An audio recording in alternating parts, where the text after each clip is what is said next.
നാരായണാഖിലഗുരോ ഭഗവൻ നമസ്തേ.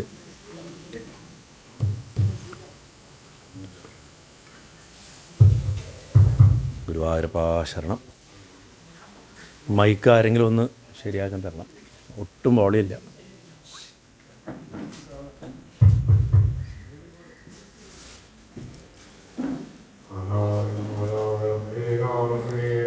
രാമ രാമ ഹരേ ഹരേ, ഹരേ കൃഷ്ണ കൃഷ്ണ കൃഷ്ണ ഹരേ ഹരേ, രാമ ഹരേ രാമ രാമ രാമ ഹരേ ഹരേ, ഹരേ കൃഷ്ണ കൃഷ്ണ കൃഷ്ണ ഹരേ ഹരേ. നാരായണ നാരായണ നാരായണ നാരായണ നാരായണ നാരായണ നാരായണ നാരായണ നാരായണ നാരായണ. ഒരു പൊടിക്ക് കൂടുന്നുണ്ട്. നാരായണ.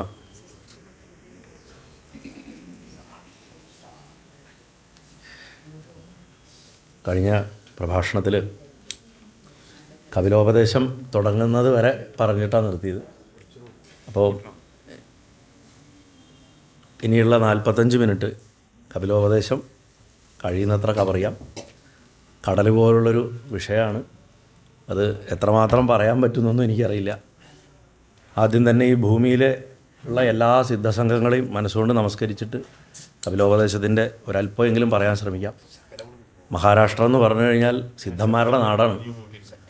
നമ്മുടെ ഈ പൂനെയുടെ അടുത്ത് ആലന്തിയിലാണ് 14 വയസ്സുള്ള ജ്ഞാനേശ്വരൻ ഒരു മതിലിൻ്റെ മുകളിൽ കയറിന്നിട്ട് മതിലേ പോ എന്ന് പറഞ്ഞിട്ട് മതിലിൽ കയറിയിട്ട് ചാങ്കുദേവൻ്റെ അടുത്തേക്ക് 1400 വയസ്സുള്ള ചാങ്കുദേവൻ്റെ അടുത്തേക്ക് അനിയത്തിയും കൂടപ്പറപ്പുകളെ ഇരുത്തിയിട്ട് മതിലിനെ പായിച്ചു കൊണ്ടുപോയത്.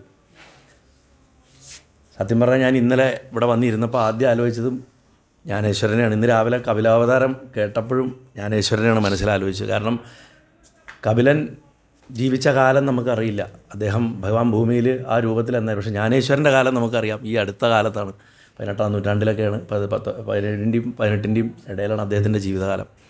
8 വയസ്സിൽ പോത്തിനെ കൊണ്ട് വേദം ചെല്ലിച്ച ആളാണ് ഈ പൈത്താൻ എന്ന് പറഞ്ഞ സ്ഥലത്ത് വെച്ചിട്ട്.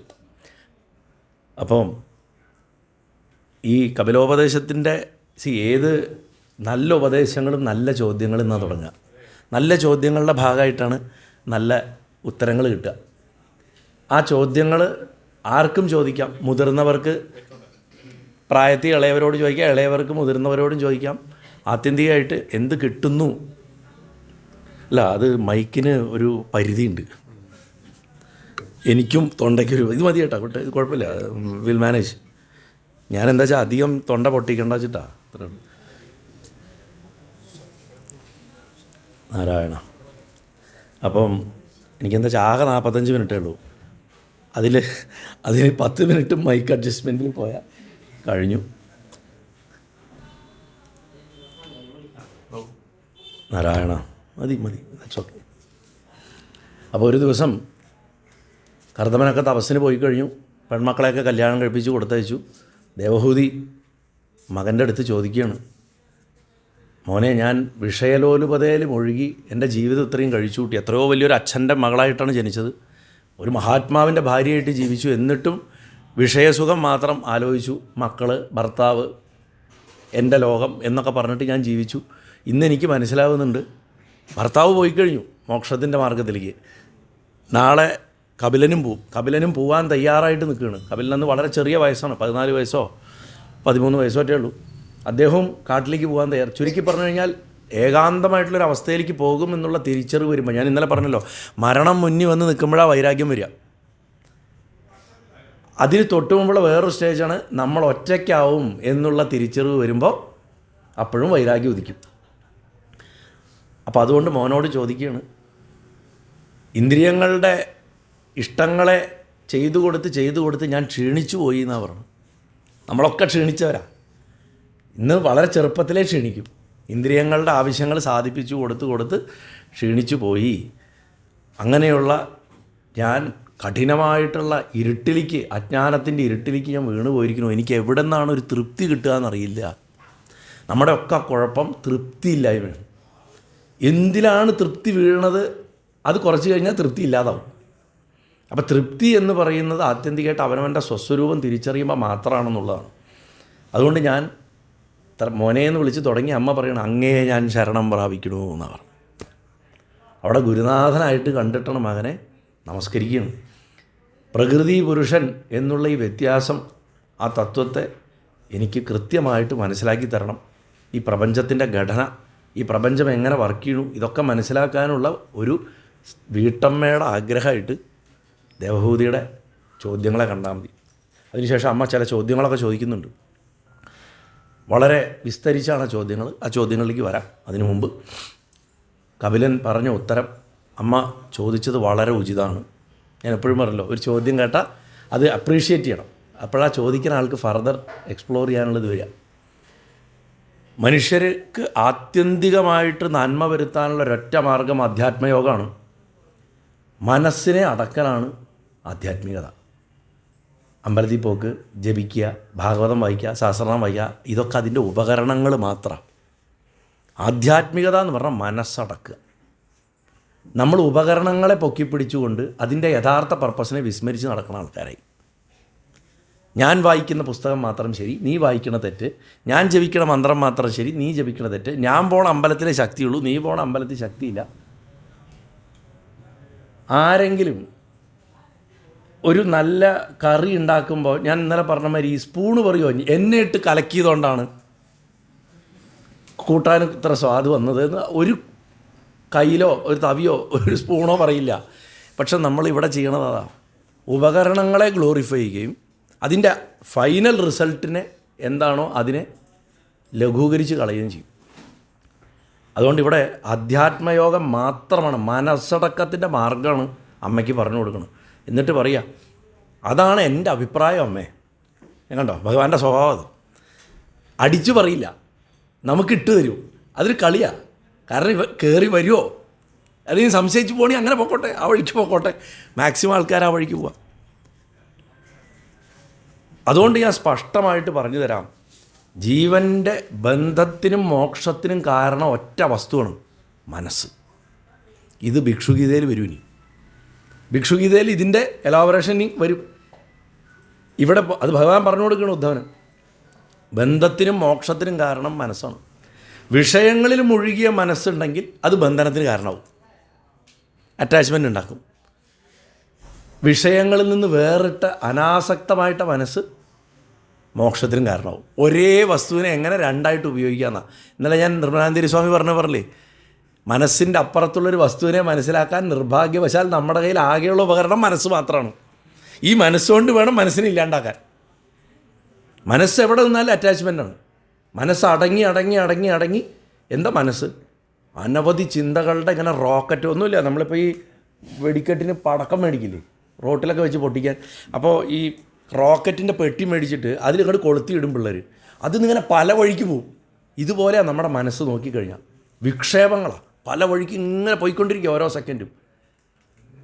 ലക്ഷക്കണക്കിന് ചിന്തകളെ നമ്മൾ ദൂരത്തുനിന്ന് നോക്കുമ്പോൾ അതൊരു കട്ടയായിട്ട് തോന്നും. അത് മനസ്സാ തോന്നും. സിനിമയിൽ പറയും 24 ഫ്രെയിം ഒരു സെക്കൻഡ് കിടക്കുമ്പോൾ അത് ചലിക്കണ ഒരു ചിത്രമായിട്ട് തോന്നും. ശരിക്കും ചലിക്കണ ചിത്രമില്ല, 24 ഫ്രെയിമേ ഉള്ളൂ. ഓരോ ഫ്രെയിമും വെവ്വേറെ വെവ്വേറെ ചെറിയ ചെറിയ വ്യത്യാസങ്ങളാണ്. ഇതുപോലെ ഓരോരോ ചിന്തകളെ അതിന് ഗ്യാപ്പില്ലാണ്ട് അടുക്കടുക്കടുക്കടുക്കടുക്കായിട്ട് നോക്കണതിനാണ് നമ്മൾ ഈ മനസ്സെന്ന് പറയുന്നത്. വസ്തുത മനസ്സെന്ന് പറഞ്ഞൊരു വസ്തുവില്ല, മനസ്സ് തന്നെ മായ. ഞാൻ ഈ ശരീരമാണെന്നുള്ള നമ്മുടെ ഫസ്റ്റ് തോട്ടിൽ നിന്ന് ഉണ്ടാവുന്നതാണ് ബാക്കിയൊക്കെ. എനിക്ക് ഭക്ഷണം കഴിക്കണം, എനിക്ക് അവിടെ പോകണം, എനിക്കിത് വേണം, അത് വേണം. അതിൻ്റെ കോർ ഫസ്റ്റ് ചിന്ത ഞാൻ ഈ ശരീരമാണെന്നുള്ളൂ. അങ്ങനെ അനവധി ലക്ഷം ചിന്തകളുടെ ഇടയിൽപ്പെട്ടിട്ട് നമ്മൾ ഞെരിഞ്ഞമരും. അപ്പോൾ നമ്മൾ എന്തിനാണ് മനസ്സിനെ അടക്കാൻ എങ്ങനെയാണ് ടെക്നിക്ക് ഉപയോഗിക്കുന്നത് വെച്ചാൽ ജപിക്കുക, ധ്യാനിക്കുകയൊക്കെ ചെയ്യുമ്പോൾ ഒരു 1,00,000 ചിന്തയിൽ ആദ്യം ഒരു 10,000 ചിന്തയിലേക്ക് കൊണ്ടുവരും. അതിൽ നിന്നൊരു 1000 ചിന്തയിലേക്ക് കൊണ്ടുവരും. അതിൽ നിന്നൊരു 100 ചിന്തയിലേക്ക് കൊണ്ടുവരും. അതിൽ നിന്നൊരു 10 ചിന്തയിലേക്ക് കൊണ്ടുവരും. അതിൽ നിന്ന് ഒരു ചിന്തയിലേക്ക് കൊണ്ടുവരും. ഈ ഒരു ചിന്തയാണ് നമ്മളൊരു നാമം അല്ലെങ്കിൽ ഒരു മന്ത്രം, ഒരു രൂപം എന്നൊക്കെ പറയണത്. അതും മനസ്സിന് ആദ്യം വളരെ ഡിഫിക്കൽട്ടാണ്. എന്താ ഒരു വളരെ ഡിഫിക്കൽട്ടാണ്. ഭഗവാന്റെ ഒരു രൂപത്തിന് നമുക്ക് ഒറ്റയടിക്ക് ധ്യാനിക്കാൻ പറ്റില്ല. മനസ്സിന് വെറൈറ്റി കൊടുക്കണം. കുറച്ച് നേരം കാല്, കുറച്ച് നേരം കണങ്കാല്, കുറച്ച് നേരം വയറ്, ഇങ്ങനെയൊക്കെ ധ്യാനിച്ചിട്ടാണ് അവസാനം ചിരിയിൽ വന്ന് ചിരിയിൽ ആനന്ദത്തിനെ ധ്യാനിക്കണം എന്നാണ്. അത് മാസങ്ങളെടുത്ത് ചെയ്താൽ മതി. ആദ്യകാലത്തൊക്കെ കാണാവുന്ന രൂപം മാത്രം ധ്യാനിച്ച് ശേഷം മനസ്സിനെ ഇങ്ങനെ അടക്കി അതിനെ പിടിച്ച് കെട്ടാതെ ചിന്തകളുടെ എണ്ണം കുറച്ച്. എന്തിനാണ് ഈ ജപിക്കാൻ പഠിപ്പിക്കുന്നത്? ചിന്തയുടെ എണ്ണം കുറയ്ക്കാനാ, ഒരു ചിന്തയെ കൊണ്ടുവരാനാ. നിങ്ങളിപ്പോൾ നാരായണ ചൊല്ലിയില്ലെങ്കിലും ഒരാളുടെ പേര് ഇപ്പോൾ ശങ്കരൻ എന്നാണെങ്കിൽ അതും വേണ്ട, ഇപ്പോഴത്തെ പേരുകളുണ്ട്. ടുട്ടു ഉദാഹരണത്തിന്, ഒരു പ്രത്യേകിച്ച് മീനിങ് ഒന്നും ഇല്ലാത്തൊരു വാക്ക് ടുട്ടു ടുട്ടു ടുട്ടു ടുട്ടു ടുട്ടു ടുട്ടു ജപിച്ചുകൊണ്ടിരുന്നു കഴിഞ്ഞാൽ ആ ഒറ്റ ചിന്തയിൽ വന്നാലും മനസ്സുറയ്ക്കും. അത് ഭഗവാന്റെ നാമാവുമ്പോൾ അതിന് 10 മടങ്ങ് ഫാസ്റ്റായിട്ട് അത് ഉറയ്ക്കും. അത്രയേ ഉള്ളൂ. അതുകൊണ്ടാണ് മരം മരം മരം മരം മരം മരം രാമ രാമ രാമ രാമ രാമ എന്നായത് കേട്ടില്ല, അതന്നെ. അങ്ങനെ ആ ഒരു ചിന്തയിലെത്തി ആ ഒരു മനസ്സിൻ്റെ അടക്കത്തിനെ ഇവിടെ പറയണത്. ഞാനിതൊന്ന് ഒരു ഐഡിയ കിട്ടാൻ വേണ്ടിയാണ് പറഞ്ഞു. കാമവും ക്രോധവും ഒക്കെ മറയുമ്പോൾ മനസ്സിന് പരിശുദ്ധി ഉണ്ടാവും. ജ്ഞാനത്തോടും വൈരാഗ്യത്തോടും കൂടിയിട്ടുള്ള ഭക്തി നമ്മുടെ അന്ധകരണത്തിൽ ഉണ്ടായാൽ ആത്മാവ് ഇരിക്കുന്ന സ്ഥലമാണ്. ആ ആത്മാവ് പ്രകൃതിക്ക് അതീതവും. പ്രകൃതിയുടെ ഒരു പ്രശ്നവും പിന്നെ ബാധിക്കില്ല. ചൂട്, തണുപ്പ്, കാലാവസ്ഥകൾ ബാധിക്കില്ല. സമയം, കാലം, ദേശം ഇതൊന്നും ബാധിക്കില്ല. ഇതിൻ്റെ പരമകാഷ്ഠയാണ് സിദ്ധന്മാർ. ഞാൻ നേരത്തെ പറഞ്ഞ ജ്ഞാനേശ്വരനെയൊക്കെ പോലുള്ളവർ സിദ്ധന്മാരാണ് അവർ. അവരെ ഇതൊന്നും ബാധിക്കില്ല, ഒരു തരത്തിലും ബാധിക്കില്ല. അങ്ങനെ വരുമ്പോൾ ആത്മാവിന് ഭേദബുദ്ധി ഉണ്ടാവില്ല. എല്ലാം താൻ തന്നെയാണ്, തൻ്റെ തന്നെ ചൈതന്യമാണെന്നുള്ള ബോധം ഉണ്ടാവും. സ്വയം പ്രകാശം അനുഭവിക്കും, അഖണ്ഡമായിരിക്കും. ഞാനൊരു തുടർച്ച മാത്രമാണ്, എനിക്ക് തുടക്കമില്ല ഒടുക്കില്ല. ശരീരങ്ങളിങ്ങനെ ഡ്രസ്സ് മാറണ മതി. നമ്മൾ രാവിലെ ഡ്രസ്സ് ഇട്ടു, വൈകുന്നേരം വേറെ ഡ്രസ്സ് ഇട്ടു, അതിങ്ങനെ പോയിക്കൊണ്ടിരിക്കുകയാണ്. നമ്മൾ ഇവോൾവ് ചെയ്ത് പോയിക്കൊണ്ടിരിക്കും. കർമ്മത്തിനനുസരിച്ച് സൃഷ്ടി പറഞ്ഞപ്പോൾ പറഞ്ഞു, കർമ്മത്തിനനുസരിച്ചിട്ട് എങ്ങനെയാണ് ശരീരങ്ങൾ എടുക്കണമെന്ന് പറഞ്ഞു. അങ്ങനെ വരുമ്പോൾ ഈ ആധ്യാത്മവിദ്യ അഭ്യസിക്കുക പ്രകൃതി വീക്കായി വരും. പ്രകൃതി വീക്കാവും. നമ്മുടെ മേലെ പ്രകൃതിക്കുള്ള സ്വാധീനം കുറയും. പ്രകൃതി പിന്നെ ഒരു വിഷയമല്ല. ചുട്ടുപഴുത്ത പാറപ്പുറത്ത് നമ്മൾ പോയി കിടക്കും, ഷർട്ടിടാതെ തൊലിയൊക്കെ കിടക്കണുണ്ട്. അവധൂതന്മാർ കണ്ടിട്ടില്ലേ? കോരിച്ചൊരിയുടെ മഴയിലും അവർ നടക്കും, കൊടും തണുപ്പിലും അവർ നടക്കും. അവർക്ക് അതൊന്നൊരു വിഷയമായിരിക്കില്ല. പ്രകൃതി അവരെ ബാധിക്കില്ല, സുഖദുഃഖങ്ങൾ ബാധിക്കില്ല. കല്ലെറിഞ്ഞാൽ സന്തോഷം, കല്ലെറിഞ്ഞില്ല പൂമാല കൊടുത്താലും ഒക്കെ സമമാണ്. സമമായി കാണുന്നവനെ സ്വാമി എന്ന് വിളിക്കാൻ പാടുള്ളൂ. വഴി കൂടെ പോണവരൊന്നും സ്വാമി എന്ന് വിളിക്കരുത്. സമമായിട്ട് കാണാൻ സാധിക്കുന്ന എന്തിനും സമ്യക് ദർശനം, സുദർശനം. നല്ല സുദർശനത്തിൻ്റെ തത്വം പറഞ്ഞു. അതിനി വരും, സന്താനോപാലം വരുമ്പോൾ വിസ്തരിച്ച് വീണ്ടും പറയും സുദർശനം എന്താ എന്ന് ശരിക്കും പറയും. അപ്പോൾ ഇവിടെ പ്രകൃതിയെ അശക്തമാക്കുക. കാരണം 2 വിഷയങ്ങളാണ് കപിലന് വളരെ ഇമ്പോർട്ടൻസ് ഉള്ള 2 വിഷയങ്ങൾ. ഈ പ്രകൃതിയും പുരുഷനെയും മനസ്സിലാക്കിക്കുക എന്നുള്ളതാണ് ആധ്യാത്മവിദ്യയുടെ അടിസ്ഥാന തത്വമായിട്ടാണ് സാങ്കേതിനെ അവതരിപ്പിക്കുന്നത്. അതുകൊണ്ട് ഈ ഉപദേശത്തിൽ ജ്ഞാനവും വൈരാഗ്യത്തോടും കൂടി ചേർന്നിട്ടുള്ള ഭക്തി ഏറ്റവും ഉത്തമമാണ് എന്ന് കപിലൻ പറഞ്ഞു വയ്ക്കുന്നുണ്ട്. അതിൽ കണ്ടൻസൊക്കെ ഞാൻ ചുരുക്കി പറയാം. പക്ഷെ ആദ്യം പറയണം എന്താണ് ഭക്തി. ഈ വിധത്തിൽ ജ്ഞാനത്തോടും വൈരാഗ്യത്തോടും കൂടിയിട്ട് ചേർന്ന് വന്നാൽ അത് ഉത്തമമായിട്ടുള്ള ഭക്തിയാവുന്നു. ഇത് തന്നെയല്ലേ ഭാഗവത മാഹാത്മ്യത്തിൽ പറഞ്ഞത്. അതിൻ്റെ വയസ്സായ ഭക്തിയുടെയും അതിലും വയസ്സായിട്ടുള്ള ജ്ഞാനത്തിൻ്റെയും വൈരാഗ്യത്തിൻ്റെയും കഥ പറയുമ്പോൾ അവരെ 3 പേര് എപ്പോഴും ചേർത്താണ് പറയണത്. അവരെ ഒരിക്കലും വെവ്വേറെ എൻറ്റിറ്റീസായിട്ട് പറയുന്നില്ല. വൈരാഗ്യം കൊണ്ട് രാഗമില്ലാത്ത അവസ്ഥ കഴിഞ്ഞ ദിവസങ്ങളിൽ കേൾക്കാത്തവർക്കായിട്ട് പറയണത്, രാഗം എന്ന് പറഞ്ഞാൽ ഒരു കാര്യം ഇങ്ങനെ നടക്കണം എന്നുള്ള നമ്മുടെ ഷാഠ്യം. അത് നടക്കാതെ വരുമ്പോൾ നമുക്കുണ്ടാവുന്ന വികാരമാണ് ദ്വേഷം. അപ്പോൾ വൈരാഗ്യം എന്ന് പറഞ്ഞാൽ ഒരു കാര്യം ഇങ്ങനെ നടക്കണമെന്ന് ഒരു നിർബന്ധമില്ല. അതിനെ അതിൻ്റെ കോഴ്സിന് വിടുക, ഒഴുക്കിനനുസരിച്ച് പോവുക. നമ്മൾ ഭഗവാനാകണ ഒരു മഹാപ്രവാഹകണ നദിയിൽ അതിലിങ്ങനെ ഒഴുകിപ്പോണ പൊങ്ങുതടിയാണ് നമ്മളതെന്ന് വിചാരിച്ചോളാം. അപ്പോൾ ഭഗവാൻ എവിടെയൊക്കെ ഒഴുകണോ അവിടേക്കൊക്കെ നമ്മൾ ഒഴുകും. ഈ ഒരു ചിന്ത ഉണ്ടാക്കിയെടുത്ത് കൊണ്ടുവന്നു കഴിഞ്ഞാൽ സുഖദുഃഖങ്ങളൊന്നും നമ്മളെ ബാധിക്കില്ല. ആരെങ്കിലും പുകഴ്ത്തി പറഞ്ഞാലും ഓക്കെ, മോശം പറഞ്ഞാലും ഓക്കെ, ഒരു പ്രശ്നമില്ല. അങ്ങനെ വരുമ്പോൾ അനാത്മചിന്ത ഉണ്ടാവും. ഈ അനാത്മചിന്തയെ ഇല്ലാണ്ടാക്കാൻ സാധിക്കും. അതായത് എന്തിലും ആത്മാവിനെ കാണാതിരിക്കുക. നമ്മൾ സാധാരണ മനുഷ്യൻ വേറൊരു വസ്തു, അത് വേറെ, ഇത് വേറെ, അതാണ് ഈ അനാത്മചിന്ത. എല്ലാത്തിലും ആത്മാവിനെ കാണാൻ തുടങ്ങിയ, ആത്മാവ് വെച്ചാൽ ബ്രഹ്മം തന്നെ, ആ ബ്രഹ്മത്തെ ഭഗവാനെ കാണാൻ തുടങ്ങിക്കഴിഞ്ഞാൽ ഭക്തിക്ക് നല്ല അടിത്തറ ഉണ്ടാവും. ആ ഭക്തി കൊണ്ട് ആത്മാവിന് സ്ഥിരത ഉണ്ടാവും. ആത്മാവ് പടക്കില്ല. ആത്മാവ് പടയ്ക്കണത് ചിലപ്പോൾ നമുക്കറിയും. മനസ്സ് പടയ്ക്കാത്തപ്പോഴും ആത്മാവ് പടയ്ക്കണറിയും. ഒരു വിങ്ങൽ വരും അകത്ത്, ഒരു കാര്യമില്ലാണ്ട്. ചില നേരങ്ങളിൽ നമ്മൾ പലപ്പോഴും ക്ഷേത്രങ്ങളിൽ ചെല്ലുമ്പോൾ, നമ്മൾ അത്യാവശ്യം സെൻസിറ്റിവിറ്റിയുള്ള ആൾക്കാരാണെങ്കിൽ ക്ഷേത്രങ്ങളിൽ ചെല്ലുമ്പോൾ നമ്മുടെ ഉള്ളിൽ നിന്നൊരു തേങ്ങൽ വരും. അതെന്താണെന്ന് വെച്ചാൽ ഈ ആത്മാവിൻ്റെ വിലാപമാണ്. ഈ കൂട്ട് പെട്ടല്ലോ എന്ന്, ഈ കൂട്ടിൽ പെട്ടല്ലോ എന്നുള്ള തേങ്ങലാണ്. നമ്മൾ പലപ്പോഴും അത് നമ്മുടെ സങ്കടം കൊണ്ടാണ് നമ്മൾ കരയണത് എന്ന് വിചാരിക്കണത്. മനസ്സിൻ്റെ സങ്കടം വേറെയാണ്. മനസ്സിൻ്റെ സങ്കടം അത് കൃത്യമായിട്ട് തിരിച്ചറിയാൻ പറ്റും. സൂക്ഷ്മമായി നോക്കിയാൽ കാണാം. അകത്തുനിന്ന് ഒരു ഏങ്ങലം അങ്ങോട്ട് വരും. അത് ഈ കൂട്ടിൽ പെട്ടല്ലോ എന്നുള്ളതാണ്. അങ്ങനെ. അപ്പോൾ ജ്ഞാനവും വൈരാഗ്യവും ഭക്തിയും ഒക്കെ ജ്ഞാനമാർഗത്തിൽ പോകുന്നവർക്ക് ഒഴിച്ചുകൂടാൻ പറ്റാത്തതാണ്. അല്ലാണ്ട് ജ്ഞാനെന്ന് പറഞ്ഞാൽ വരട്ടുവാദമല്ല. വേദാന്തം പറഞ്ഞ ചില ആൾക്കാരുണ്ട്, അവർ ചോദിക്കും എന്തിനാ ഇപ്പോൾ ക്ഷേത്രത്തിലൊക്കെ പോകണം, ഇതിൻ്റെ ഒന്നും ആവശ്യമില്ല, ജപിക്കേണ്ട ആവശ്യമില്ല, നിങ്ങൾ ഇരുന്നിട്ട് ബ്രഹ്മം ബ്രഹ്മം എന്ന് പറഞ്ഞാൽ മതി. അവരെ എത്തുന്നില്ല, അവർ മറ്റുള്ളവരും വഴിതെറ്റിക്കും. ഇതിൻ്റെ എല്ലാം ചേരുമ്പടി ചേർത്തുള്ള സമഞ്ജസമായിട്ടുള്ള മാർഗ്ഗമാണ് യഥാർത്ഥ ആചാര്യന്മാർ ഇവിടെ പഠിപ്പിച്ചു വെച്ചിട്ട് പോയിട്ടുള്ളത്. അതല്ലാണ്ട് ഭക്തിയെ മാത്രം പൊട്ടിച്ചെടുക്കുക, എന്നിട്ട് ഭക്തി മാത്രം മതി എന്ന് പഠിപ്പിക്കുക, അതാണ് എളുപ്പം. കലിയുഗത്തിൽ ഇതല്ലേ എളുപ്പം. ഒക്കെ എളുപ്പപ്പണിയാണല്ലോ, എല്ലാം ഇൻസ്റ്റൻറ്റ് വിൽക്കാനുള്ള നമ്മുടെ താല്പര്യം. ജ്ഞാനത്തോടും വൈരാഗ്യത്തോടും കൂടിയുള്ള ഭക്തി ഇല്ലെങ്കിൽ ഈ ഭക്തി കൊണ്ട് ഒരു കാര്യമില്ല. ഇന്നലെ പറഞ്ഞു, വീണ്ടും ആവർത്തിക്കുന്നു, വിവേകാനന്ദൻ പറഞ്ഞത് ഭക്തിയുടെ ലോവസ്റ്റ് സ്ട്രാറ്റകളിൽ, താഴത്തെ തട്ടുകൾ ഇറ്റ് എമൗണ്ട്സ് ടു ഫാനാറ്റിസിസം എന്നാണ് പറഞ്ഞത്. മതഭ്രാന്തായി മാറുന്നു ഭക്തിയുടെ താഴത്തെ തട്ടുകളിൽ. അതിന് ഇരുത്തം വരണം. ഇരുത്തം വരണമെങ്കിൽ ജ്ഞാനവും വൈരാഗ്യവും കമ്പൽസറിയാണ്. അപ്പം യോഗികളെ സംബന്ധിച്ചിടത്തോളം ബ്രഹ്മപദം പ്രാപിക്കാൻ ഭക്തിയേക്കാളും ഉത്തമമായിട്ടുള്ള മാർഗം വേറൊന്നില്ല എന്ന് കപില മഹർഷി പറഞ്ഞു. യോഗികൾക്ക് എന്നാണ് പറഞ്ഞത്. അപ്പം പിന്നെ സാധാരണക്കാരുടെ കാര്യം പറയാനില്ല. യോഗികൾക്ക് സംഘം കൊണ്ട് നമ്മൾ ഒരാളോട് ചേരുമ്പോൾ, ഒരു വ്യക്തിയോട്, ഒരു ഓബ്ജക്റ്റിനോട്, ചിലർക്ക് അവരവരിടുന്ന ചെരുപ്പിനോട് ഭയങ്കര സ്നേഹമായിരിക്കും. എൻ്റെ കൊട, ഞാൻ കഴിക്കണ പ്ലേറ്റ് വേറൊരാൾ തൊടരുത്, ഞാൻ കുടിക്കണ ഗ്ലാസ്, ഇതൊക്കെ ബന്ധനമാണ്. ഇതൊക്കെ ബന്ധനമാണ്. ഞാനിരിക്കുന്ന എന്താ പറയുക പായ വേറൊരാൾ എടുക്കരുത്, ഞാൻ വായിക്കണ പുസ്തകം വേറൊരാൾ എടുക്കരുത്, ഇതൊക്കെ ബന്ധനം. സംഘം കൊണ്ട് ബന്ധനം ഉണ്ടാവും. ആ സംഘത്തിനെ നമ്മൾ എന്താ ചെയ്യേണ്ടത് വെച്ചാൽ സജ്ജനങ്ങളോടും സച്ചിന്തയോടും ആക്കി മാറ്റിയാൽ അവിടെ ആ ബന്ധനം മോക്ഷം. സത്സംഗത്തിൻ്റെ മഹാത്മ്യമാണ്. എങ്ങനെ മുള്ളിനെ മുള്ളുകൊണ്ട് എടുക്കുക എന്ന് പറഞ്ഞ പരിപാടിയാണ് ഈ പറഞ്ഞു തരുന്നത്. മുള്ളിനെ മുള്ളുകൊണ്ട് എന്തായാലും മനുഷ്യൻ അറ്റാച്ച്ഡ് ആവും. So you get attached to Bhagavan and you get attached to Bhagavan's people. ഭഗവാനുമായിട്ട് ബന്ധപ്പെട്ട് നിൽക്കുന്നവരുമായിട്ട് ബന്ധം ഉണ്ടാക്കുക, ഭഗവാനുമായിട്ട് ഓട്ടോമാറ്റിക്കലി ബന്ധം വന്നോളും. അപ്പോൾ ബാക്കി ബന്ധങ്ങളൊക്കെ പൊട്ടി വീഴുകയും ചെയ്യും. അതുതന്നെ മോക്ഷത്തിന് കാരണമാവുന്നു. സഹനമുള്ളവർ, ടോളറൻസ് ഉള്ളവർ, കാരുണ്യവാന്മാർ, കമ്പാഷനുള്ളവർ, പരഹിതരഹിതന്മാർ, അതായത് ഈ പരഹിതരഥന്മാർ, മറ്റുള്ളവരുടെ സന്തോഷത്തിന് വേണ്ടിയിട്ട് ജീവിക്കുന്നവർ, ഇങ്ങനെയുള്ള വ്യക്തികളൊക്കെ ആയിട്ട് അതുമാതിരി വളരെ ശാന്തിയോട് കൂടിയിട്ട് ധാർമ്മിക ജീവിതം നയിക്കുന്ന ഒരു കുടുംബസ്ഥനാണെങ്കിൽ പോലും, അയാൾ ഇപ്പോൾ അമ്പലത്തിൽ പോയിട്ടില്ലെങ്കിൽ പോലും വളരെ ശാന്തനായിട്ടുള്ള, ഞാൻ ശാന്തം എന്ന് പറഞ്ഞാൽ ആർക്കും ദ്രോഹം ചെയ്യാതെ അയാളുടെ പാട്ടിന് ജീവിക്കുന്ന ഒരു നല്ലൊരു വ്യക്തി, അങ്ങനെയുള്ളവരുടെ അടുത്ത് ചേരുന്നത് പോലും വാസ്തവത്തിൽ എന്നോടുള്ള ഭക്തിയാണ് അമ്മയെന്നാണ് പറയണം. നിങ്ങൾ അമ്പലത്തിൽ പോവുക ജപിച്ചിട്ടില്ലെങ്കിലും ഈ സജ്ജന സംസർഗം കൊണ്ട് ഉണ്ടാവണത് പോലും നാരായണനോടുള്ള ഭക്തിയാണെന്നാണ് കപില മഹർഷി പറയണത്. എല്ലാ കർമ്മങ്ങളും എന്നിൽ അർപ്പിക്കുന്നവൻ ബന്ധുമിത്രാദികളുടെ ബന്ധനത്തിൽ കുടുങ്ങണില്ല. അവിടെ ബന്ധു, മിത്രം, ഈവൻ ശത്രു പോലും ബന്ധനാണ്.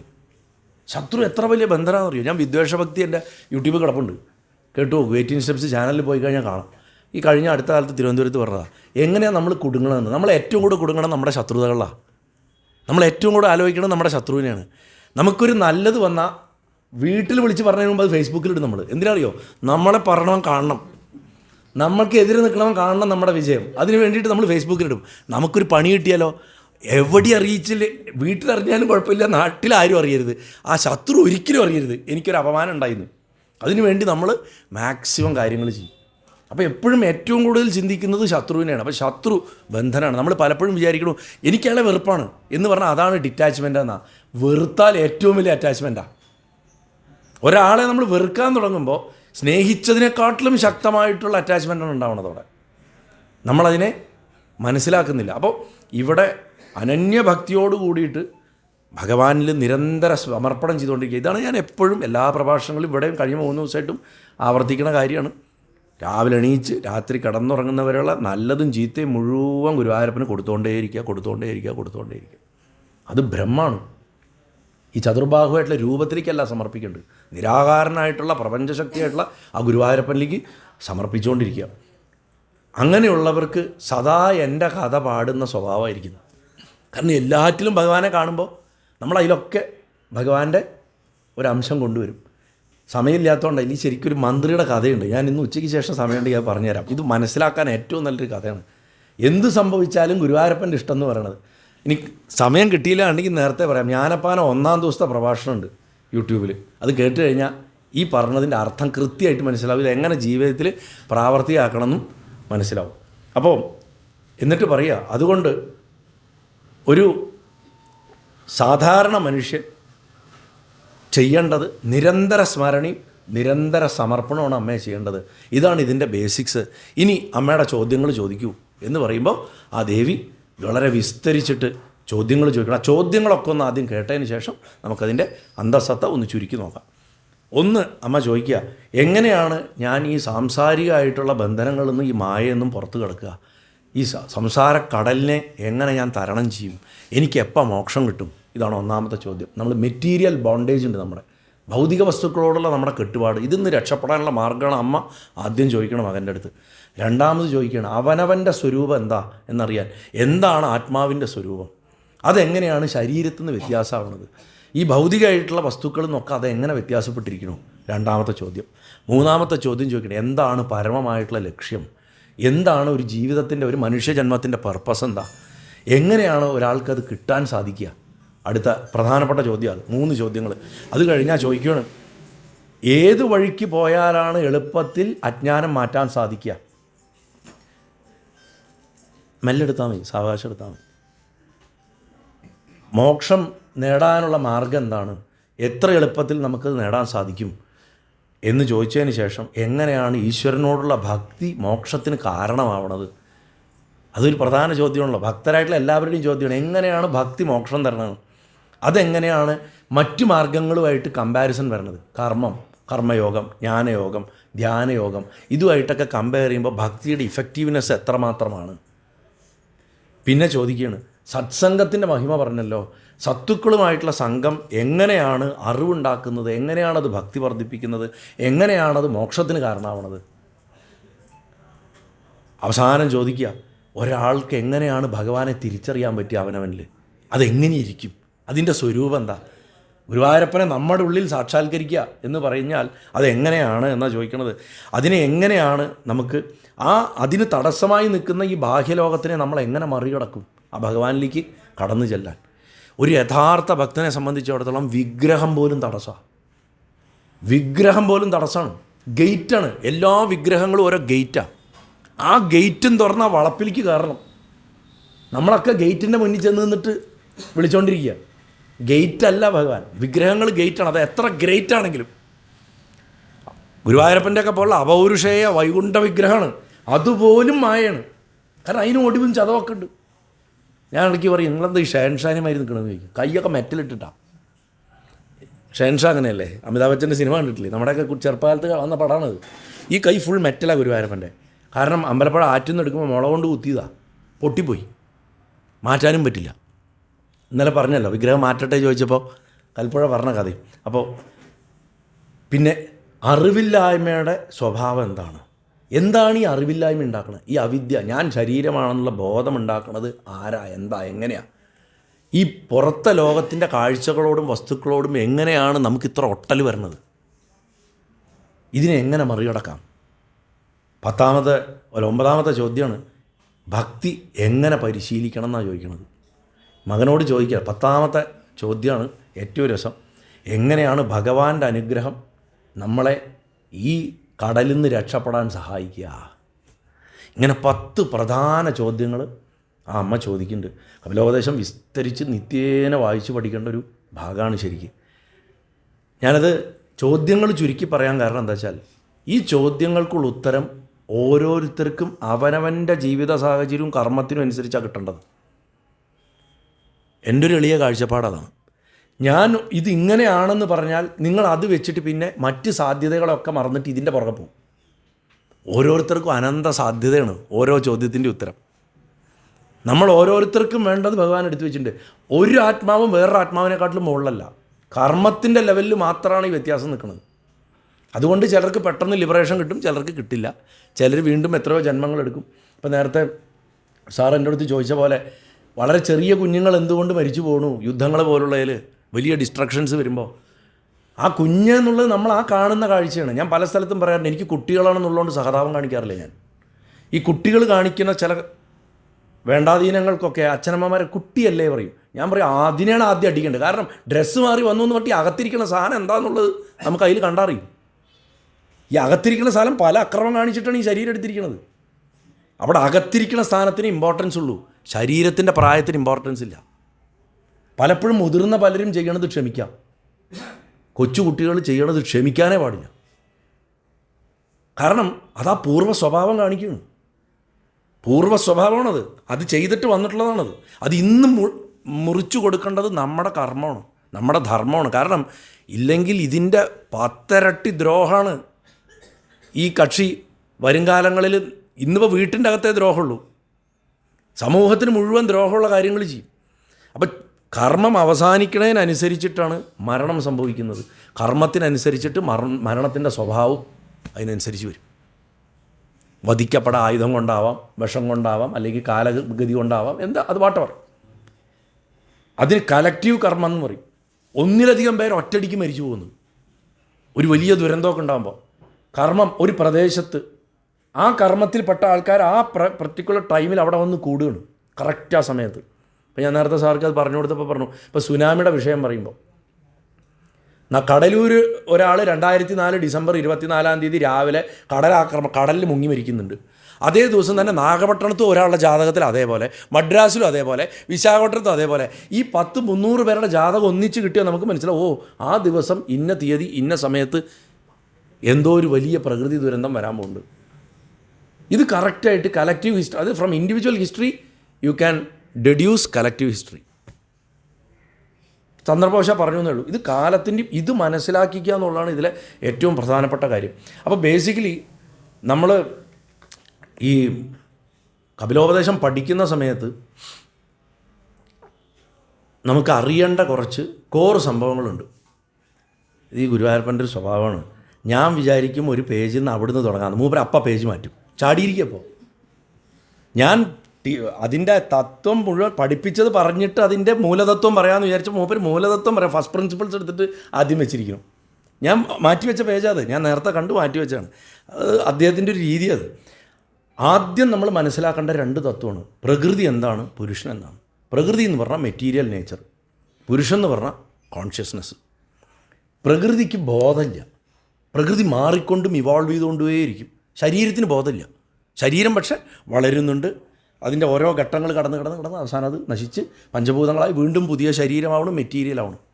നമ്മൾ ഭൂമിയിൽ നിന്ന് കിട്ടണ അന്നം കഴിച്ച് വളർന്ന് വലുതായിട്ട് മാസ് ഉണ്ടാവണം, തടി വരണു അല്ലേ. അങ്ങനെ വലുതായി വന്ന് വീണ്ടും കംപ്ലീറ്റ് പൊടിഞ്ഞു പോകണം. പക്ഷേ ഇതിൻ്റെ അകത്ത് മാറാതെ നിൽക്കുന്നൊരു വസ്തുണ്ട്, അത് പുരുഷൻ. അതാണ് ബോധവസ്തു. അതിനെ തന്നെ ബ്രഹ്മം, ആത്മാവ്, പരമാത്മാവ് ഒക്കെ വിളിക്കുന്നത് ഈ ഒരു വസ്തുവിനെയാണ്. പുരുഷൻ സദാ ധ്യാനത്തിലാണ്. അവൻ്റെ ചുറ്റും പ്രകൃതി ഇങ്ങനെ ആടിക്കൊണ്ടിരിക്കുകയാണ്, പല വിധത്തിലുള്ള നാടകങ്ങൾ. സാങ്കേതിൽ അതിനെ പ്രകൃതി പുരുഷൻ എന്ന് വിളിക്കും. അതേത് തന്നെ ശൈവത്തിൽ വന്ന ശിവനും ശക്തി എന്ന് പറയും. അത് വൈഷ്ണവത്തിൽ വന്ന ലക്ഷ്മിയും നാരായണൻ എന്ന് പറയും. ഗൗഡീയ വൈഷ്ണവത്തിൽ വന്ന കൃഷ്ണനും രാധയെന്ന് പറയും. ഒരേ വസ്തുവാണ്. ഈ കൺസെപ്റ്റാണ്, ഈ കോർ കൺസെപ്റ്റിലാണ്. അവിടെ കൃഷ്ണൻ ബോധം രാധപ്രകൃതി, ശിവൻ ബോധം ശക്തി പ്രകൃതി, ലക്ഷ്മി പ്രകൃതി ആകുമ്പോൾ നാരായണൻ ബോധമാവും. ഇത്രയേ ഉള്ളൂ. അതിനാണ് ഈ കിടന്ന് അടി കൂടുന്നത്. ഇതാണ് വലുത്, അതാണ് വലുത് എന്നിട്ട് ഇവിടെ കിടന്ന് അടി കിടക്കില്ലേ.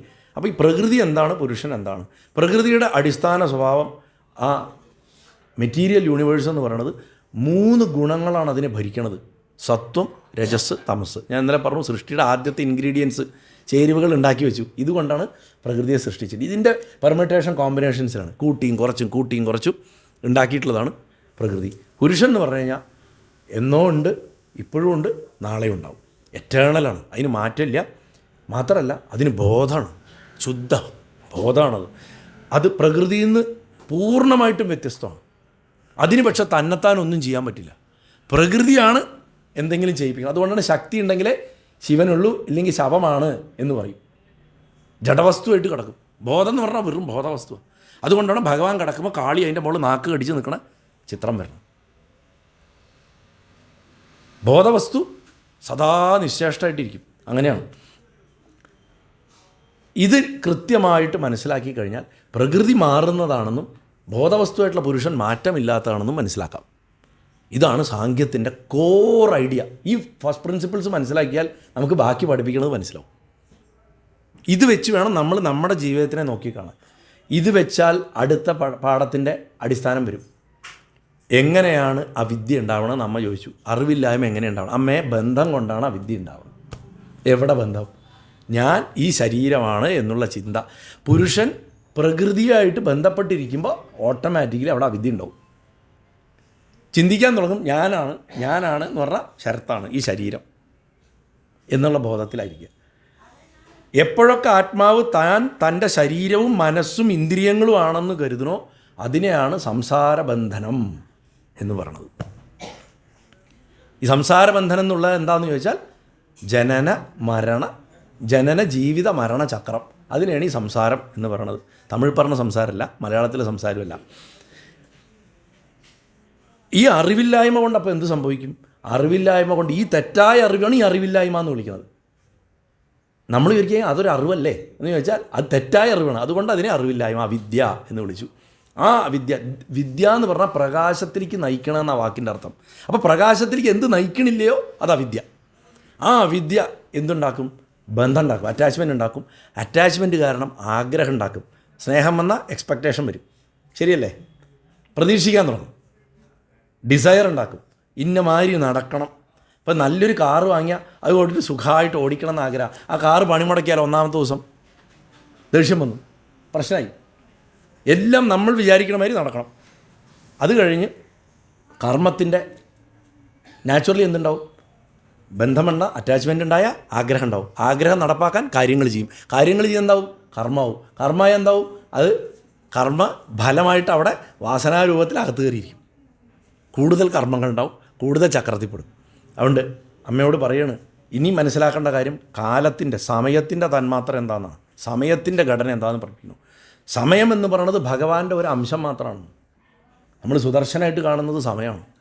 കാലം എല്ലാറ്റിനെയും തുല്യമായി കാണാൻ പഠിപ്പിക്കും ആത്യന്തികമായിട്ട്. Time is the greatest healer and teacher. സുദർശനം എന്ന് പറഞ്ഞാൽ അതാണ്.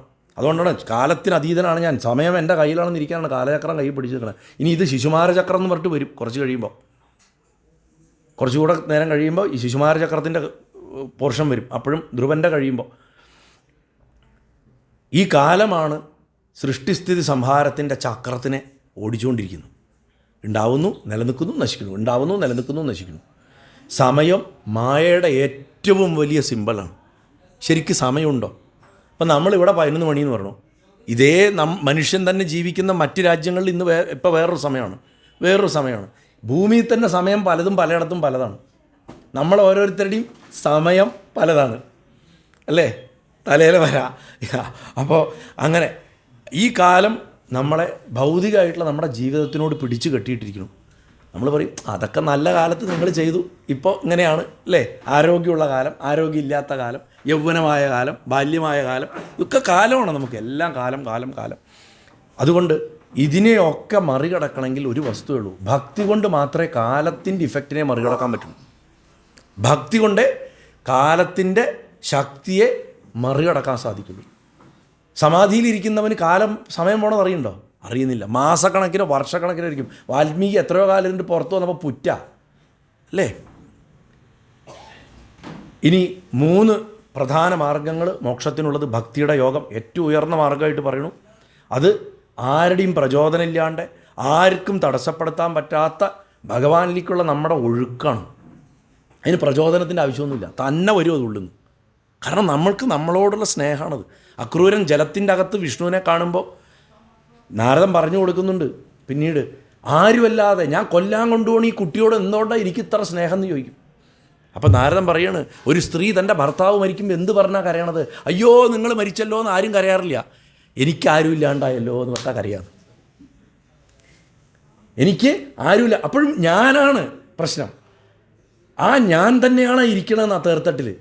എല്ലാ വസ്തുക്കളിലും ആത്മാവായിട്ട് എന്തൊന്നുണ്ടോ അതാണ് ആ തേർത്തട്ടിലിരിക്കണ അക്രൂര. അവനോടല്ലാണ്ട് ആരോടാ സ്നേഹം തോന്നുന്നതെന്ന്. അതാണ് കൃഷ്ണനോട് അത്ര സ്നേഹം തോന്നിയത് എന്ന് പറയും. അപ്പോൾ ഭക്തിയോഗത്തിൻ്റെ ശക്തി അതാണ്. അവനവനോടുള്ള സ്നേഹമാണ്. ശരിയായിട്ട് പറഞ്ഞു കഴിഞ്ഞാൽ നമ്മൾ മനുഷ്യൻ അവനവൻ്റെ ശരീരത്തിനെ സ്നേഹിക്കുമ്പോൾ സ്വാർത്ഥതയാണ്. അവനവൻ്റെ ആത്മാവിനെ അവനവൻ സ്നേഹിക്കാൻ തുടങ്ങി അത് ഭക്തിയാണ്. ഒറ്റ ചേഞ്ചാണ്. ഒറ്റ ചേഞ്ചിൽ നമ്മൾ സൗത്ത് പോളിൽ നിന്ന് നോർത്ത് പോളിലെത്തി, അല്ലേ? ജ്ഞാനയോഗത്തിനെ കുറിച്ച് പറയണു. അത് ബുദ്ധി കൊണ്ട് മനസ്സിലാക്കുകയാണ്. പ്രകൃതി എന്താ പുരുഷൻ എന്താ എന്നുള്ളതിൻ്റെ വ്യത്യാസം മനസ്സിലാക്കി പുരുഷഭാവത്തിൽ ആ ബോധത്തിൽ മനസ്സിനെ ഉറപ്പിക്കുക എന്നുള്ളതാണ്. അതിനാണ് പുരുഷൻ എന്താ പ്രകൃതി എന്താണെന്ന് തിരിച്ചറിയാൻ ആദ്യം അമ്മയെ പഠിപ്പിച്ചു. എന്താണെന്നറിഞ്ഞാലേ പ്രശ്നം എങ്ങനെയാണ്, പ്രോബ്ലം എന്താണെന്നറിഞ്ഞാൽ ആ പ്രോബ്ലത്തിന് കാരണമായിട്ടുള്ള ഘടകങ്ങൾ എന്താണെന്ന് അറിഞ്ഞാൽ ആ പ്രോബ്ലം നമുക്ക് സോൾവ് ചെയ്യാൻ പറ്റുള്ളൂ. ഘടകമാണ് പുരുഷനും പ്രകൃതി. അതവിടെ പഠിപ്പിച്ചു കൊടുത്തു. അതിനുശേഷം പഠിപ്പിച്ചു കൊടുക്കുകയാണ് നിസ്വാർത്ഥമായിട്ട് സകലതും ഭഗവാനിലേക്ക് സമർപ്പിച്ചുകൊണ്ടുള്ള സേവ ചെയ്യാൻ. അതിനെയാണ് കർമ്മയോഗം എന്ന് പറയുന്നത്. എന്തും അറ്റാച്ച്മെൻ്റ് ഇല്ലാണ്ട് ഭഗവാന് സമർപ്പിച്ച് ചെയ്താൽ അതിൽ ശുദ്ധി വരും. ചണ്ടാളൻ അറവുകാരനാണ്, അവൻ മാംസം വെട്ടണവനാണ്, അവൻ സമർപ്പണത്തോട് കൂടി ഇടിച്ചു വീണു. തൻ്റെ അച്ഛനും അമ്മ എന്ന് പറയുന്ന ദൈവങ്ങൾക്ക് സൗഖ്യം ഉണ്ടാക്കാൻ വേണ്ടിയിട്ട് അവൻ അവൻ്റെ കർമ്മം ചെയ്തു. അതുകൊണ്ട് അവൻ സിദ്ധനായി. ഞാൻ നേരത്തെ പറഞ്ഞ വ്യാധഗീതയിൽ അതാ സംഭവിക്കുന്നത്. അപ്പോൾ സമർപ്പണം വേണം. അവനവന് വേണ്ടി എന്ത് ചെയ്താലും അത് പൂജ ചെയ്താൽ പോലും കർമ്മ. അപ്പോൾ അത് ഭഗവാൻകലിക്ക് സമർപ്പിച്ച് ചെയ്യാൻ സാധിക്കണം. അഞ്ചാമത്തെ പ്രധാനപ്പെട്ട അടിസ്ഥാന തത്വം സാങ്കേതിൽ പറഞ്ഞത് ഭക്തിയുടെ പരമോന്നതമായിട്ടുള്ള ശക്തിയെക്കുറിച്ചും മഹിമയെക്കുറിച്ചുമാണ്. ഭക്തിയുടെ ഗുണം എന്താ വെച്ചാൽ കർമ്മയോഗം ശരീരത്തിൽ കൊണ്ട് ചെയ്ത് മെല്ലെ മെല്ലെ മെല്ലെ മനസ്സിനെ നമുക്ക് ഭഗവാനിലേക്ക് കൊണ്ടുവരാൻ പറ്റുള്ളൂ. ജ്ഞാനയോഗം ബുദ്ധി ഉപയോഗിച്ച് ചിന്തിച്ച് ചിന്തിച്ച് ചിന്തിച്ച് മെല്ലെ മെല്ലെ ആത്മാവിനെ നാരായണ ഭഗവാനിലേക്ക് കൊണ്ടുപോകാൻ പറ്റുള്ളൂ. പക്ഷേ ഭക്തി അങ്ങനെയല്ല, നേരിട്ട് അങ്ങോട്ട് കണക്ട് ചെയ്യും. അതായത് സ്ട്രെയിറ്റ് നമ്മൾ ബാക്കിയൊക്കെ ജംഗ്ഷൻ ബോക്സ് വഴി എടുത്ത് കൊണ്ടുവന്ന് ഇവിടെ ഇലക്ട്രിസിറ്റി കൊണ്ടുവന്ന് കണക്ട് ചെയ്യണ പരിപാടിയാണ്. ഭക്തി സ്ട്രെയിറ്റ് പോയിട്ട് പവർ പ്ലഗ് കൊണ്ടു കൊടുക്കും. ഭക്തി നേരെ നമ്മൾ പവർ പ്ലഗ് കൊണ്ടുപോയിട്ട് യന്ത്രം എന്താ പറയുക കണക്ട് ചെയ്താലുള്ള അതേ ഇഫക്റ്റാണ് ഭക്തി കൊണ്ട് കിട്ടുന്നത്. മറ്റ് മാർഗങ്ങളെ അപേക്ഷിച്ച് ഭക്തി പ്രാക്ടീസ് ചെയ്യാൻ ആർക്കും സാധിക്കും. കിടപ്പിലായിട്ടുള്ള ഒരാൾക്ക് പോലും ഭക്തി പ്രാക്ടീസ് ചെയ്യാൻ ഒരു ബുദ്ധിമുട്ടുമില്ല. കർമ്മയോഗവും ജ്ഞാനയോഗവും പോരാ. ജ്ഞാനയോഗത്തിന് ചിലപ്പോൾ ബുദ്ധിശക്തി വളരെയധികം വേണം. ചില ജന്മങ്ങളിൽ നമുക്ക് ലോജിക്കൽ റീസണിംഗ് ഒന്നും കിട്ടില്ല. ഒരുപാട് യുക്തിപൂർവ്വം ചിന്തിക്കാൻ നേതി നേതി അതല്ല ഇതല്ല ഇതല്ല അതല്ല എന്നൊക്കെ പറഞ്ഞ് വേദാന്തം പറയണമെന്നും പ്രാക്ടീസ് ചെയ്യാൻ നമ്മളെ കൊണ്ട് സാധിക്കില്ല. പക്ഷെ ഭക്തിക്ക് അങ്ങനെയല്ല. ഭക്തി ഭഗവാന് സമർപ്പിച്ച് സമർപ്പിച്ച് വരുമ്പോൾ താനെ ബുദ്ധിയിൽ ജ്ഞാനവും ഉദിക്കും, മനസ്സിൽ വൈരാഗ്യം ഉദിക്കും, തൻ്റെ കർമ്മങ്ങൾ താനെ ശുദ്ധാവുകയും ചെയ്യും. ആറാമത്തെ പ്രധാന പ്രിൻസിപ്പിൾ ആത്മാവിൻ്റെ യാത്രയാണ്. ആത്മാവ് സംസാരത്തിൽ കിടന്ന് നരകം അനുഭവിക്കാനുള്ള കാരണം മുഴുവൻ ഭൗതികമായിട്ടുള്ള ആഗ്രഹങ്ങളുള്ളതുകൊണ്ടാണ്. അതുകൊണ്ട് എന്തുണ്ടാവണം? അത് ജനിക്കണം, ജീവിക്കണം, മരിക്കണം. ഈ ജന്മം ഒരു ആഗ്രഹം പൂർത്തിയാക്കാണ്ടിരുന്ന അതിനു വേണ്ടി ജനിക്കും. അതുകൊണ്ടാണ് ആഗ്രഹങ്ങളെ സപ്രസ് ചെയ്തുകൊണ്ടുള്ള പദ്ധതികൾ നമ്മളെ മോക്ഷത്തിലെത്തിക്കില്ല. ആഗ്രഹങ്ങൾ നടപ്പിൽ വരുത്തി അത് ഭഗവാന് സമർപ്പിച്ചുകൊണ്ട് നല്ലതോ ചീത്തയോ നോക്കാണ്ടേ ശ്രദ്ധിക്കണം. നല്ലതോ ചീത്തയോ നോക്കാണ്ട് ആഗ്രഹങ്ങൾ നടപ്പിൽ വരുത്തി സമർപ്പിച്ചുകൊണ്ട് പോകുമ്പോൾ ചീത്തയായിട്ടുള്ള ആഗ്രഹങ്ങൾ ഉദിക്കാതാവും ഒരു ഘട്ടം എത്തുമ്പോൾ. ഇല്ലെങ്കിൽ ഇതിൻ്റെ വിത്ത് അവിടെ കിടക്കും. അതുകൊണ്ടാണ് ഇന്ന് നമ്മുടെ മിക്ക ആശ്രമങ്ങളിലും സന്യാസ സമൂഹങ്ങളിലും ക്രിമിനൽസ് കയറി കൂടിയത്. കാരണം അത് വേഷത്തിൽ മാത്രമായി പോയി. നേരെ മറിച്ച് സിദ്ധന്മാരായിട്ടുള്ള ആൾക്കാർ ഗൃഹസ്ഥാശ്രമികളുടെ ഇടയിൽ ഉണ്ടാവാനുള്ള കാരണം ഇത് തന്നെയാണ്. കാരണം കൃത്യമായിട്ട് അവർ ജീവിക്കേണ്ട ജീവിതം ജീവിച്ചുകൊണ്ട് സമർപ്പിച്ച് കയറി കയറി കയറി പടിയായിട്ട് രക്ഷപ്പെട്ടു വരികയാണ്. മറ്റേ പുക കൊള്ളിച്ചിട്ട് ചക്ക പഴുപ്പിക്കണ പോലെയും അല്ലേ, അങ്ങനത്തെ വിദ്യകളാണ്. അപ്പോൾ മോക്ഷം എന്ന് പറയുന്നത് ആത്മാവ് തൻ്റെ യഥാർത്ഥ സ്വരൂപത്തെ തിരിച്ചറിയണത് ഏതൊരു നിമിഷമാണോ ഭഗവാനുമായിട്ടുള്ള തൻ്റെ ബന്ധത്തെ ആത്മാവ് തിരിച്ചറിയണത് അതിനെയാണ് മോക്ഷം എന്ന് പറഞ്ഞു. അതിന് ശരീരം കളയണമെന്ന് ഒരു നിർബന്ധമില്ല. ശരീരത്തിൽ ഇരിക്കെ തന്നെ ജീവൻ മുക്തനായിട്ട് ഏത് പ്രായത്തിലും 5 വയസ്സാവാം, 10 വയസ്സാവാം, 100 വയസ്സാവാം, എന്താവട്ടെ നമുക്ക് അത് പ്രാക്ടീസ് ചെയ്യാൻ പറ്റും. പ്രധാനമായിട്ടും നമ്മൾ സാധാരണക്കാർ മനസ്സിലാക്കേണ്ട കാര്യങ്ങൾ സാങ്കേത്തിൽ നിന്ന്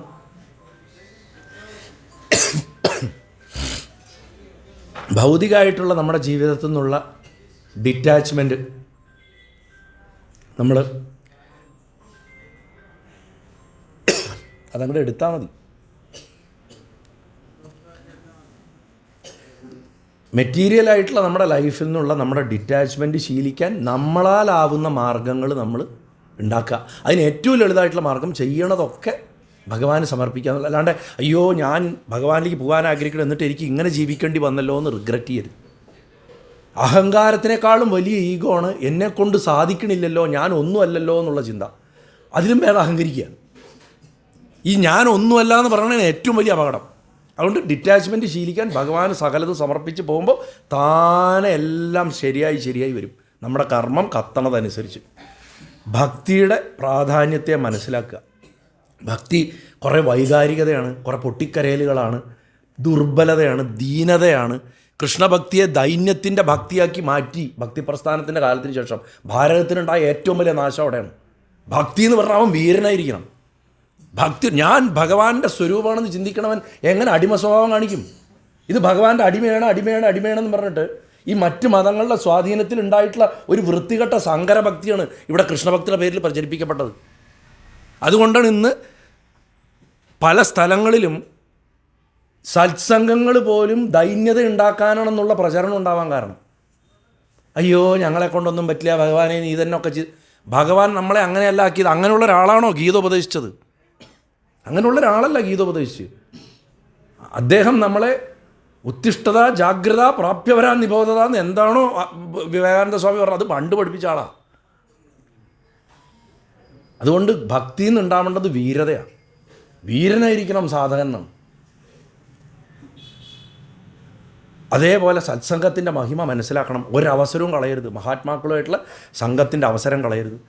ഗുണങ്ങൾ നമ്മുടെ ശരീരത്തിൽ വർക്ക് ചെയ്യുന്നത് സ്വയം ശ്രദ്ധിച്ച് മനസ്സിലാക്കണം. എപ്പോഴാണ് സത്വം വർദ്ധിച്ചിരിക്കുന്നത്, എപ്പോൾ രജസ് വർദ്ധിച്ചിരിക്കണം, എപ്പോൾ തമസ് വർദ്ധിച്ചിരിക്കണമെന്ന്. തമസ് വർദ്ധിച്ചിരിക്കുക കാണാൻ വളരെ എളുപ്പമാണ്. ജപം കേൾക്കാൻ തുടങ്ങി അപ്പോൾ ഉറക്കം വരും. അത് വളരെ എളുപ്പമാണ്. പിന്നെ ഭഗവാനെ ധ്യാനിക്കുക, കഴിയുന്നത്ര ധ്യാനിക്കുക. ആ ധ്യാനിക്കണത് സാവകാശം ധ്യാനിച്ചാൽ മതി. അതിനൊരു സ്ഥലത്ത് ഇരിക്കണമെന്നില്ല. ഇന്നലെ ഞാൻ പറഞ്ഞു തന്ന വിദ്യ, കാണുന്നതിലൊക്കെ ഭഗവാനെ കാണാൻ പഠിക്കുക. എല്ലാ ചെറുതിലും വലുതുമായിട്ടുള്ള വസ്തുക്കൾ ഭഗവാനെ കാണാൻ പഠിച്ചാൽ തന്നെ ധ്യാനമായി. മാത്രമല്ല സമയമാണ് നമ്മുടെ ഏറ്റവും വില പിടിച്ച ധനം എന്ന് മനസ്സിലാക്കുക. കാരണം നമ്മൾ മായയിൽ കിടക്കണോടത്തോളം കാലം സമയം നമ്മുടെ ഏറ്റവും വലിയ റിസോഴ്സാണ്. ഇതിനെ നമ്മൾ ഉപയോഗിക്കേണ്ടത് ഇപ്പോൾ ആരോഗ്യമുണ്ട്, ഇപ്പം മുട്ടുകുത്തി നമസ്കരിക്കുക, ഇപ്പോൾ ജപിക്കുക. സമയം കളയരുത്. ഭക്തിയോഗം പ്രാക്ടീസ് ചെയ്യുക, ധ്യാനം പ്രാക്ടീസ് ചെയ്യുക, മനസ്സിനെ അതിലേക്ക് ഉറപ്പിച്ച് നിർത്താൻ ശാസ്ത്രഗ്രന്ഥങ്ങളൊക്കെ വായിക്കുക, സത്സംഗങ്ങൾ കേൾക്കുക. ഈ ചെയ്യണ പ്രാക്ടീസുകളിൽ നിന്നും ഞാൻ സഹസ്രനാമം വായിക്കുന്ന ആളാണ്, ഞാൻ എല്ലാ വെള്ളിയാഴ്ച ആ അമ്പലത്തിൽ പോവും, ഇത്തരം അഹങ്കാരങ്ങളൊക്കെ ഉപേക്ഷിക്കുക. അതും അറ്റാച്ച്മെൻ്റാണ്. ഞാൻ നിത്യം സഹസ്രനാമം വായിക്കുന്നു, ഡംബ് പറയണതും അറ്റാച്ച്മെൻ്റാണ്. അപ്പോൾ അതും കളയുക, അതും ഭഗവാന് സമർപ്പിക്കുക. പറ്റണ പോലെ മറ്റുള്ളവരെ സേവിക്കുക, പ്രത്യേകിച്ച് ഭക്തരായിട്ടുള്ള ആൾക്കാരെ സേവിക്കുക. അതിന് വലിയ പ്രാധാന്യമുണ്ട്. സെൽഫ്ലെസ് ആയിട്ടുള്ള ആക്ഷൻ, കർമ്മയോഗം പ്രാക്ടീസ് ചെയ്യുക. അത് കുടുംബത്താണെങ്കിലും പുറത്താണെങ്കിലും. നമുക്ക് തിരിച്ച് ഇങ്ങോട്ട് ഉപകാരം ചെയ്തു തരാൻ കെൽപ്പില്ലാത്ത ഒരാൾക്ക് വേണം സേവ ചെയ്യാൻ. അല്ലാണ്ട് നാളെ അയാൾ എനിക്ക് വേണ്ടത് ഇങ്ങോട്ട് ചെയ്യുമായിരിക്കും പറഞ്ഞിട്ട് ഇപ്പോൾ പോയിട്ട് ചെയ്യണത് നാരായണ സേവ ആവില്ല. നമുക്ക് ഇങ്ങോട്ട് ഒരു തരത്തിലും തിരിച്ചു തരാൻ പറ്റാത്ത ഒരാൾക്ക് അങ്ങോട്ട് സേവനം ചെയ്യുക. ഒരു ഗുരു ഉണ്ടെങ്കിൽ ആ ഗുരുവിന് സമ്പൂർണ്ണമായിട്ട് അവനവനെ സമർപ്പിക്കുക. ഇല്ലെങ്കിൽ നമുക്കൊക്കെ ഒറ്റ ഗുരുവേ ഉള്ളൂ, നമ്മുടെ ആത്മാവ് തന്നെ. അല്ലേ, ഉദ്ധരേത് ആത്മാനം. അവനവൻ്റെ ആത്മാവിനെ കൊണ്ട് ഉയർത്തുക. ഗുരുവായിട്ട് ഒരാളേ ഉള്ളൂ നമുക്ക്, ഗുരുവായൂരപ്പനാണ്, അല്ലെങ്കിൽ മഹാദേവനാണ്. നമ്മുടെ ഇഷ്ടദേവൻ ആരാണോ ആ ദേവൻ തന്നെയാണ് നമ്മുടെ ആത്മാവും, ആ ദേവൻ തന്നെയാണ് നമ്മുടെ ഗുരുനാഥൻ എന്നുള്ള നിലയ്ക്ക് നമുക്ക് ധൈര്യമായിട്ട് മുന്നോട്ട് പോകാം. അപ്പോൾ കപിലോപദേശം ശരിക്കും ഈ വിധത്തിൽ അനവധി വിശിഷ്ടമായിട്ടുള്ള കാര്യങ്ങളെ നമുക്ക് പഠിപ്പിച്ചു തരുന്നുണ്ട്. പ്രകൃതിയും പുരുഷനും തമ്മിലുള്ള വ്യത്യാസം പറഞ്ഞു, മെറ്റീരിയൽ വേൾഡ് എന്താണ്, അതേമാതിരി നമ്മുടെ കോൺഷ്യസ്നസ്, ബോധം എന്നുള്ളത് എന്താണ്, അതുമാതിരി 3 ഗുണങ്ങളെക്കുറിച്ച് ആദ്യം ചർച്ച ചെയ്യണം. ഇതിലാണ് കാലത്തിൻ്റെ സമയത്തിൻ്റെ ഘടനയെക്കുറിച്ച് പറയുന്നത് സാങ്കേത്യത്തിലാണ്. അറിവില്ലായ്മയും കെട്ടുപാടുകളെയും കുറിച്ച് പറയുന്നത് ഇതിലാണ്. ഭക്തിയാണ് ഇതിൻ്റെയൊക്കെ മറികടക്കാനുള്ള എളുപ്പമാർഗ്ഗം എന്ന് പറഞ്ഞു കൊടുക്കണു. അവസാനം മോക്ഷത്തിൻ്റെ സ്വരൂപവും പറഞ്ഞു കൊടുക്കണു. ഈ പറഞ്ഞു കൊടുത്തതിൻ്റെ തിയറിയാണ് ശരിക്കും കപിലോപദേശത്തിൽ നിൽക്കുന്നത്. ഇത് പ്രാക്ടിക്കലായിട്ട് നമുക്ക് പഠിപ്പിക്കുന്നത് എത്രയോ യുഗങ്ങൾക്ക് ശേഷം ഗീതയിലാണ്. ഭഗവാൻ അതിൻ്റെ കർമ്മത്തിൻ്റെ, ഭക്തിയുടെ, ജ്ഞാനത്തിൻ്റെ ഒക്കെ പ്രാക്ടിക്കൽ സൈഡ് പറഞ്ഞു തന്നു. അതാണ് ഭഗവത്ഗീതയുടെ 2ാമത്തെ ചാപ്റ്റർ സാഖ്യയോഗം. ശരിക്കും സാഖ്യത്തിൻ്റെ വിപുലീകരണമാണ് ബാക്കി 16 അധ്യായവും. സാഖ്യം പഠിച്ചാൽ ഗീത പഠിച്ചു, അതിൽ കൂടെ ഒന്നും പഠിക്കാനില്ല. ഇത്രയും പറഞ്ഞുകൊണ്ട് ഈ പ്രഭാഷണത്തെ ചുരുക്കണു. നാരായണാഖില ഗുരോ ഭഗവൻ നമസ്തേ. ഗുരുവായൂരപ്പ സർവേശ്വര, കപില മഹർഷേ ഭഗവാനേ. സ്വാമിയേ ശരണമയ്യപ്പ.